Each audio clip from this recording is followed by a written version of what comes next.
Good morning, Year 2. I hope your home learning is going really well. Today for our English lesson, we're going to start looking at the book Fantastic Mr. Fox. There's an online copy of this book on the school website. So if you look on the school website, there's a link, and on that link it's got the whole of Fantastic Mr. Fox, so you can read it online.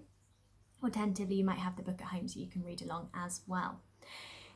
Throughout this video, I'm going to try asking questions.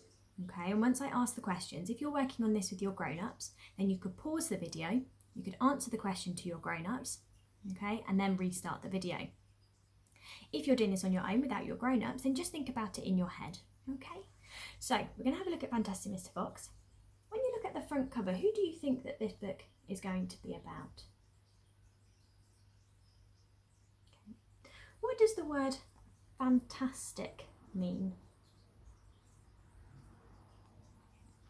Who is the author of this book? What other books has this author written? Okay, so we're going to start in chapter 1. Chapter 1, The Three Farmers. Down in the valley there were 3 farms. The owners of these farms had done well. They were rich men. They were also nasty men. All of them were about as nasty and mean as any men you could meet. Their names were Farmer Boggis, Farmer Bunce, and Farmer Bean. Boggis was a chicken farmer. He kept thousands of chickens. He was enormously fat. This was because he ate 3 boiled chickens smothered with dumplings every day for breakfast, lunch, and supper. Bunce was a duck and goose farmer. He kept thousands of ducks and geese. He was a kind of pot-bellied dwarf. He was so short his chin would have been underwater in the shallow end of any swimming pool in the world. His food was donuts and goose liver. He mashed the livers into a disgusting paste and then stuffed the paste into the donuts. This diet gave him a tummy ache and a beastly temper. What does the word beastly mean? So beastly means really, really, really horrible, really horrid temper. Bean was a turkey and apple farmer. He kept thousands of turkeys in an orchard full of apple trees. He never ate any food at all. Instead, he drank gallons of strong cider which he made from the apples in his orchard. He was as thin as a pencil and the cleverest of them all. Boggis and Bunce and Bean, one fat, one short, one lean, these horrible crooks so different in looks were none the less equally mean. That is what the children round about used to sing when they saw them. Okay, so just talk to your grown-ups. What kind of people are Farmer Bunce, Farmer Boggis and Farmer Bean? How could you describe those characters?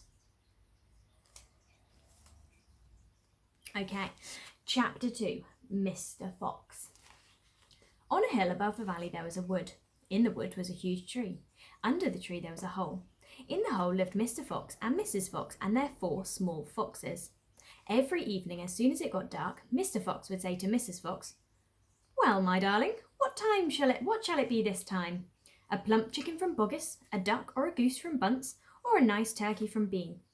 And when Mrs. Fox had told him what she wanted, Mr. Fox would creep down into the valley in the darkness of night and help himself.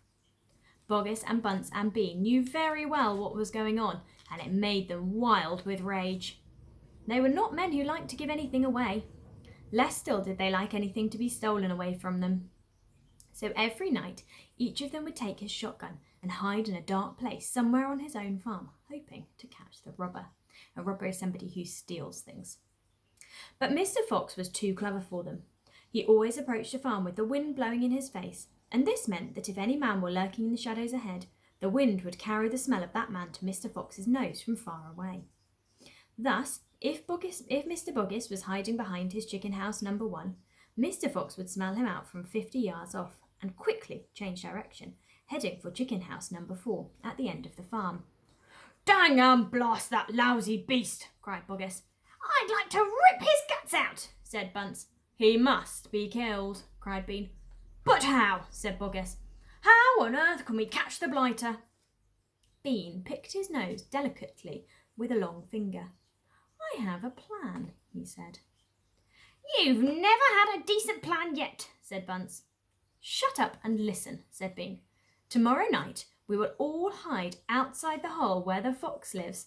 We will wait until he comes out, then bang, bang, bang, bang." "Very clever," said Bunce.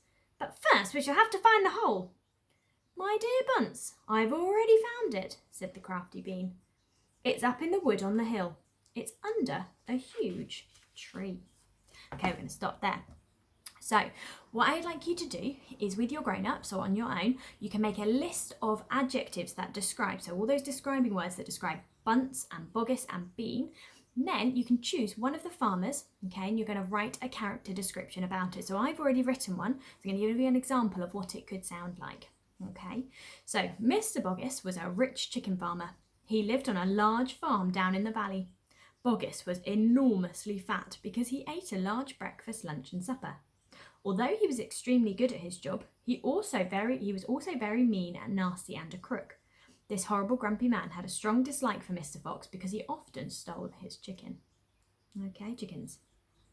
So write your character description. Don't forget to edit. Okay, you can edit with your pebble pencil, just a normal pencil. Make sure that you've got capital letters and full stops. Okay, and make sure that you're using lots of those adjectives. Okay.